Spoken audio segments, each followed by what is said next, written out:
लाखो माणसांचं आयुष्य एका क्षणात संपवणारी अणुबॉम्बची टेक्नॉलॉजी अमेरिकेकडे आहे, पण करोडो माणसांचं आयुष्य वाढवणारं जगण्याचं आयुर्वेदिक सायन्स फक्त माझ्या भारतात आहे.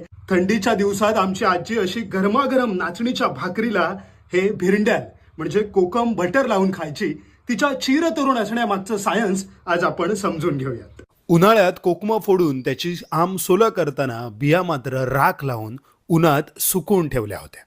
त्या बिया झोडपून आतले गर काढून घेतले, ते पाण्यात धुवून मग टोपात गरम केले. दगडी घाटण्यात कुटून त्यांची बारीक भुकटी केली. चुलीवरच्या टोपातल्या पाण्यात बियांची भुकटी टाकली. ती चांगली उकळायला लागली तसा काही वेळात पाण्यावर तेलाचा तवंग दिसू लागला. हेच कोकमचं तेल. ते रूम टेम्परेचरला थंड झालं की बटर बनतं. पूर्वजांनी भलेही आपल्यासाठी खूप पैसा ठेवला नसेल, पण हे लाख मोलाचं जगण्याचं विज्ञान दिलं. ते जर आपण शिकलो तर भविष्यात आपल्या इतकं श्रीमंत कोणी नसेल.